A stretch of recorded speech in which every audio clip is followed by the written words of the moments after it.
जय भोले शंकर कैलाशपति, हर हर महादेव। मित्रों, आज एक भोले शंकर कैलाशपति और माता पार्वती की बहुत ही अच्छी सुंदर कथा लेकर आया हूँ।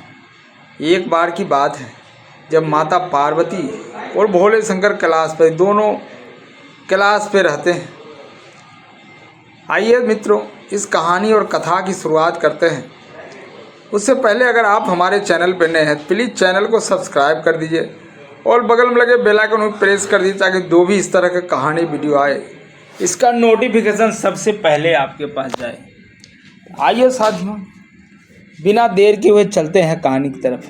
मित्रों, एक बार की बात है, माता पार्वती और भोले शंकर दोनों कैलाश पे विराजमान थे और माता पार्वती कहती है, हे स्वामी, मेरे को मानव लोक में जाने का मन कर रहा है। मेरे को देखना है कि मनुष्य कैसे रहता है, कौन सुखी रहता है और कौन दुखी रहता है। भोलेनाथ कहते हैं, देवी, सब अपने अपने कर्मों के हिसाब से रहता है, इसमें देखने की क्या बात है। बोलता, नहीं प्रभु, मेरे को एक बार चलना है। बोले, ठीक है। जैसा कि बार बार पत्नी के मनाने के बाद हमेशा पति को झुकना पड़ता है पत्नी के आगे, वैसे ही भोलेनाथ भी झुक गए और एक किसान का भेष बना लिए। दोनों पति पत्नी का भेष बना करके चल दिए और जाते जाते जाते एक गांव में पहुंचते हैं जहां एक सेठ का घर था। वहां एक पहुंचते हैं और कहते हैं, मुझे कुछ काम चाहिए, मुझे रहना है रात भर, मुझे रहने के लिए एक घर चाहिए, रात भर रहने दीजिए मुझे। बोलो, सेठ बोला, ठीक है, रात भर आप रुक जाओ, कोई बात नहीं है, लेकिन इधर रहेगा तो यहाँ काम करना पड़ेगा। बोले, ठीक है। तब एक घर में एक रूम मिला, ना कोई चारपाई ना कुछ। दोनों भोले शंकर और माता पार्वती उसमें विश्राम करते हैं। और जैसे सुबह हो गया, उस सेठ का नौकर आ गया भोलेनाथ के पास और कहता है, चलिए काम पर जाना है। तो माता पार्वती तो गुस्सा हो गई। तब भोले शंकर समझाते हैं, देवी, अभी तो जब आए हैं यहाँ तो यहाँ के दिनचर्या को समझना पड़ेगा और मुझे काम पर जाना पड़ेगा, मुझे जाने दो।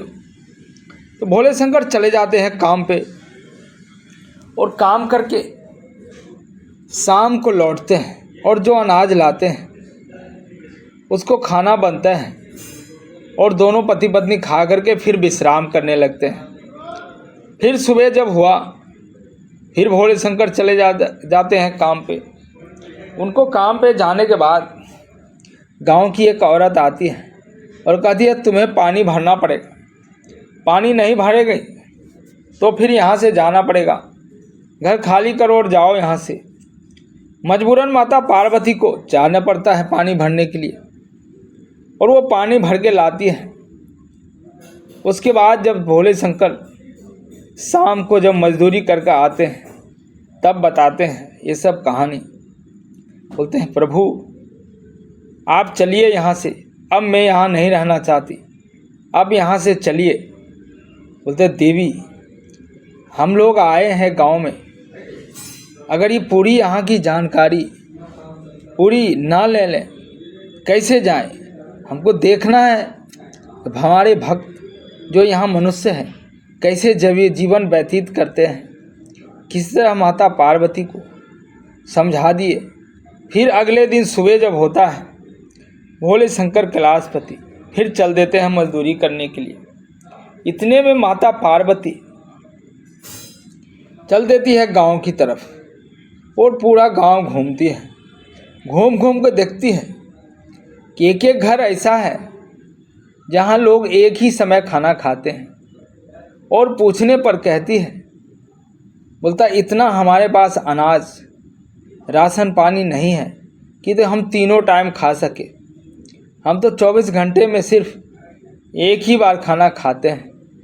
वहीं कुछ दूर चलने के बाद देखते हैं माता पार्वती कि किसी किसी का घर पे बहुत सारा अनाज का ढेर पड़ा है। वो मन ही मन सोच रहे रहते हैं, ये क्या है प्रभु की लीला। आज मैं पूछूंगी ज़रूर, एक इतना अमीर है और एक इतना गरीब है, इतना गरीब कि लोग 2 वक्त का खाना भी नहीं खा पा रहा है। क्या है प्रभु का लीला। जब पूरी गांव घूम करके माता पार्वती चली आती है अपने घर पे, फिर शाम को भोले शंकर कैलाशपति आते हैं वहाँ, तब कहते हैं प्रभु आज मैं पूरा गांव घूमी हूँ। भोले शंकर तो अंतर्यामी सब जानते थे, फिर भी पूछा, हाँ देवी तो घूम करके ने क्या देखा। मैंने देखा प्रभु कि एक एक ऐसे ऐसे मनुष्य है जिसको 2 वक्त की रोटी नहीं मिलता, 24 घंटे में एक बार खाना खाते हैं, वो कैसे जिएगा। और एक एक मनुष्य ऐसा है परिवार जिसके यहाँ राशन के ढेर लगे हुए हैं। अब आप ही बताइए प्रभु क्या है ये, क्या लीला है। बोलते हैं देवी ये सब अपने अपने कर्मों के फल हैं, जो जैसा कर्म करता है वो ऐसा फल भोगता है। तब देवी पार्वती कहती है प्रभु आप कुछ कीजिए और ऐसा कर दीजिए कि इस गांव में जितने भी गरीब हैं सब आनंद से जीवन, कोई ऐसा ना रहे जो भूखे सोए। तब प्रभु भोलेनाथ कहते हैं मैं इस गांव में 3 दिन बिताया हूँ और आज के बाद कोई भी इस घर में भूखा नहीं सोएगा, किसी के पास किसी भी चीज़ की कमी नहीं रहेगी। हाँ लेकिन अपना कर्तव्य तो करना पड़ेगा, जो काम नहीं करेगा उसको कुछ नहीं होगा, अगर मेहनत करेगा तो कोई भूखा नहीं रहेगा। इतना कहने के बाद माता पार्वती और भोले शंकर वहाँ से अंतर्यामी हो जाती हैं। मित्रों ये छोटी सी कहानी कैसी लगी कमेंट्स करके ज़रूर बताइएगा। और भोलेनाथ और पार्वती का भक्त है तो एक बार ओम नमः शिवाय लिख दीजिएगा। जय भोले।